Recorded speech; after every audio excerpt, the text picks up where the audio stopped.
তো আমাদের এখানে ম্যানিফেস্টের পরে আমরা এখানে দেখতে পারবো জাভা। আমরা যখন একটি নিউ প্রজেক্ট ওপেন করেছি তখন আমরা দেখতে পেয়েছি যে এই প্যাকেজ নেম আমাদের অটোমেটিকভাবে এখানে প্যাকেজ নেমটি ক্রিয়েট হয়ে গিয়েছে। এই প্যাকেজ নেমের মধ্যেই আমরা যত অ্যাক্টিভিটি নিব সব অ্যাক্টিভিটি আমাদের এই প্যাকেজ নেমের মধ্যেই কন্ট্রোল হবে।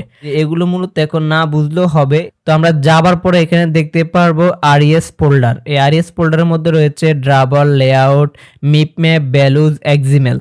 আমাদের এই ড্রাবলসের কাজ হলো যাবতীয় যত ইমেজ আমরা নিব এই ড্রাবলের মাধ্যমে আমরা ব্যবহার করতে পারবো।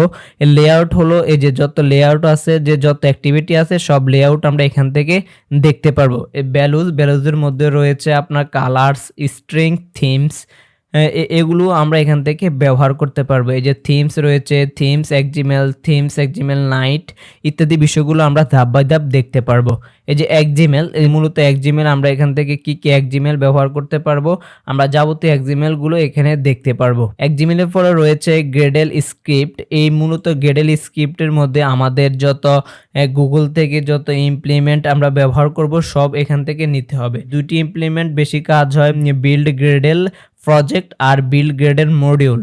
আমরা বেশিরভাগ এই যে মডিউলের মাধ্যমে কাজগুলো করে থাকি। আমাদের এসডিকে ভার্সন কত চলবে এগুলো আমাদের মূলত অ্যাপস যখন আপডেট দিব তখন এই কাজগুলোর প্রয়োজন হবে। রীতিমতো এগুলো আপনারা কাজের মাধ্যমে দেখতে পারবেন ইনশাল্লাহ। তো আমরা আজকে টিউটোরিয়ালে এই সংক্ষেপে টুলসগুলোর সাথে পরিচিত হলাম। তো আরো টুলসের মাধ্যমে আমি আপনাদেরকে একটু পরিচয় করিয়ে দিই। টিউটোরিয়াল একটু লং হতে পারে, আপনারা একটু ধৈর্য সহকারে দেখবেন। মূলত কাজ এগুলো যদি বুঝে নিতে পারেন তাহলে আপনাদের কাজ করার ক্ষেত্রে আরো ইজি হবে ইনশাল্লাহ। আমরা এখানে দেখতে পারবো অটোমেটিকভাবে একটি এক্সিএমএল আর একটি অ্যাক্টিভিটি ক্রিয়েট হয়ে গিয়েছে, মানে মেইন অ্যাক্টিভিটি এটি অটোমেটিকভাবে ক্রিয়েট হবে। আমরা যত কাজ করব এই যে মেইন অ্যাক্টিভিটিতে বা অ্যাপসের হোম পেজটা আমরা এখান থেকে কন্ট্রোল করতে পারবো। এটি হলো জাভা এন্টারপ্রাইজ আর এটি হলো এক্সিএমএল এর মূলত কাজ হচ্ছে আমরা যত ডিজাইন করব সব কাজ হবে এক্সিএমএল এর মাধ্যমে। আর এক্সিএমএল কে ভেরিয়েবল ডিক্লারেশন করার জন্য বা এই এক্সিএমএল কে ফাংশনগুলোকে কাজ করার জন্য আমাদের প্রয়োজন হবে জাভার মূলত কাজ হবে এইখানে।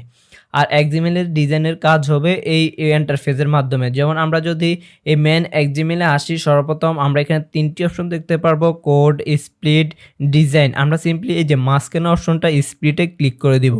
ক্লিক করা অবস্থায় আমাদের সামনে এমন একটা ইন্টারফেস শো করবে। আমরা সিম্পলি এই যে এটাকে কেটে আমরা লিনিয়ার লেআউট করে নিব। তো আমরা এখানে দেখতে পারবো অ্যাপস আর এখানে রয়েছে ইমুলেটর মানে আপনার ভার্চুয়াল ডিভাইস।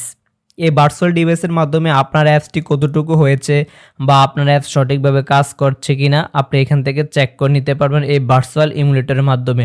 আপনি চাইলে ইমুলেটর এখান থেকে ডাউনলোড করতে পারবেন। আমরা আশা করি নেক্সট ভিডিওগুলোতে এই বিষয়গুলো দেখবো ইনশাল্লাহ। আমি আর ভিডিওটি লং করছি না। এই মূলত এই টুলসগুলো যদি ভালোভাবে একটু বুঝতে পারেন তাহলে আশা করি আর কাজ করার ক্ষেত্রে আপনাদের কোনো সমস্যা হবে না। দেখা হবে পরবর্তী টিউটোরিয়ালে। সে পর্যন্ত সবাই ভালো থাকবেন, সুস্থ থাকবেন। Signing out for today. Allah Hafiz.